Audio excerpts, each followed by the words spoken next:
ओम अज्ञानतिमिरान्धस्य ज्ञानाञ्जनशलाकया चक्षुरुन्मीलितं येन तस्मै श्री गुरवे नमः।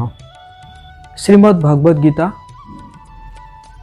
18 अध्याय 700 श्लोक।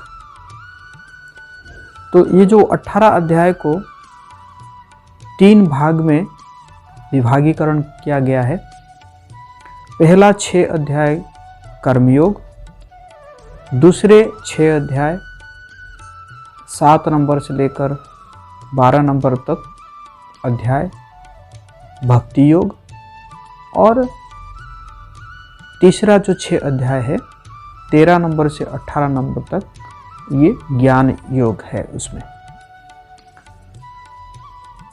तो सबसे पहले इसका भूमिका कि धृतराष्ट्र अंधे थे, भौतिक रूप से भी अंधे थे और धार्मिक दृष्टिकोण से भी वो अंधे थे। उनके 100 पुत्र थे, वो भी धार्मिक दृष्टिकोण से अंधे थे। पांडु महाराज जो कि धृतराष्ट्र के भाई थे, उनके जो 5 पुत्र वो भगवान कृष्ण के अनन्य भक्त थे। एक समय में ऐसा परिस्थिति आता है कि जो धृतराष्ट्र के 100 पुत्र पांडव लोगों से उनका जो राज्य छीन लेते हैं किसी भी प्रकार से, और उनको वनवास और अज्ञातवास दिया जाता है। लेकिन जब वो वनवास और अज्ञातवास पूरा करके आते हैं, फिर भी उनको दुर्योधन उनका जो राज्य वो वापस नहीं करता। भगवान कृष्ण दूत बन के आते हैं। आखिर में भगवान कृष्ण कहते हैं कि आप राज्य ना दो, 5 गांव भी दे दो, तो भी वो लोग अपना क्षत्रिय धर्म निभाते हुए अपना पोषण कर लेंगे। लेकिन उसमें भी दुर्योधन राजी नहीं होते। तो फिर युद्ध अवश्यंभावी हो जाता है और युद्ध क्षेत्र में जो है दोनों पक्ष पहुंचते हैं। तो श्रीमद् भगवद गीता का जो पहला श्लोक है उसमें धृतराष्ट्र संजय जी को पूछ रहे हैं, क्योंकि महर्षि व्यासदेव जी की कृपा से संजय को दिव्य दृष्टि मिला था, ताकि वो जो महाभारत युद्ध को पूरा देख सके। एक जगह में बैठकर वो पूरा महाभारत युद्ध को देख सके। तो इसी कारण धृतराष्ट्र पूछ रहे हैं।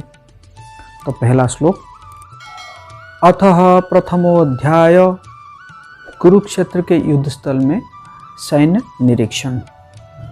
पहला श्लोक, धृतराष्ट्र उवाच धर्मक्षेत्रे कुरुक्षेत्रे समवेता युद्धोत्सवः मामका पांडवाश्चैव किम अकुर्वत संजय। धृतराष्ट्र संजय को पूछ रहे हैं, धर्म क्षेत्रे कुरुक्षेत्रे अर्थात कुरुक्षेत्र नामक धर्म क्षेत्र में समवेता युद्ध सब, जो भी युद्ध करने की इच्छा से जो मामका पांडवाश्चैव मेरे पुत्र और पांडु के पुत्र जो युद्ध क्षेत्र में युद्ध करने की इच्छा से समवेता जो वो वहाँ पे जो उपस्थित हुए हैं, क्या कर रहे हैं।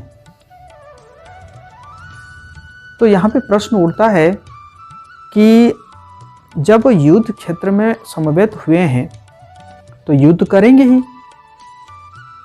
तो इस प्रकार प्रश्न धृतराष्ट्र क्यों पूछ रहे हैं। सबसे पहला तो ये है कि धृतराष्ट्र पहले ही वो अलग कर रहे हैं मेरे पुत्र और पांडु पुत्र।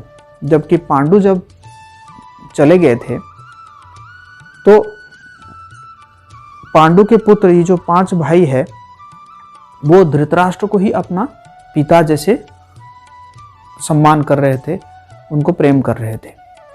लेकिन धृतराष्ट्र यहाँ पे क्या रहे हैं, मेरे पुत्र और पांडु पुत्र। और इसमें धृतराष्ट्र पूछने का 4 कारण आता है इसमें, कि सबसे पहला तो है वो यही इच्छा कर रहे थे कि मेरे पुत्र इस युद्ध में जीतेंगे। ये इनकी इच्छा थी उनकी। और दूसरा था कि लेकिन वो डाउटफुल थे कि पता नहीं मेरे पुत्र युद्ध जीत पाएंगे कि नहीं जीत पाएंगे। तीसरा है कि ही वॉज फियरफुल,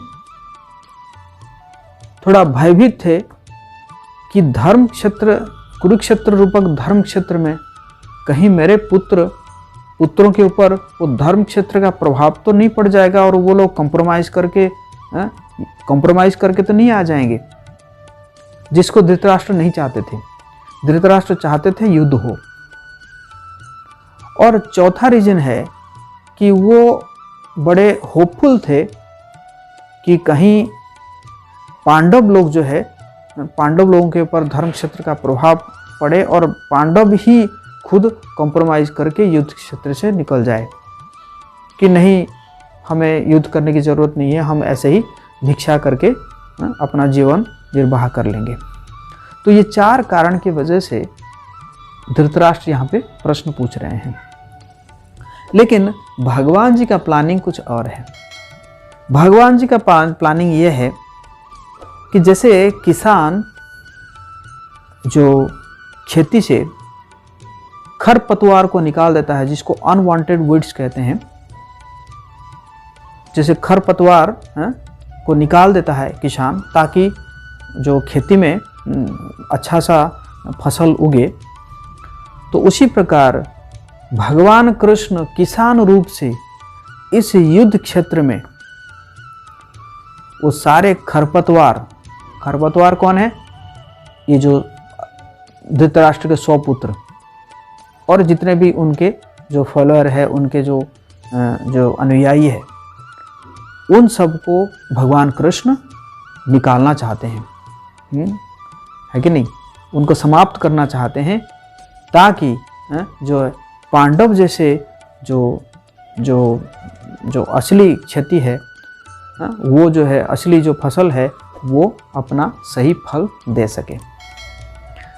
तो इस प्रकार ये प्रथम श्लोक का जो है व्याख्या था, और हम फिर अगले श्लोक में अगला वीडियो में चर्चा करेंगे। Hare Krishna. Thank you for watching.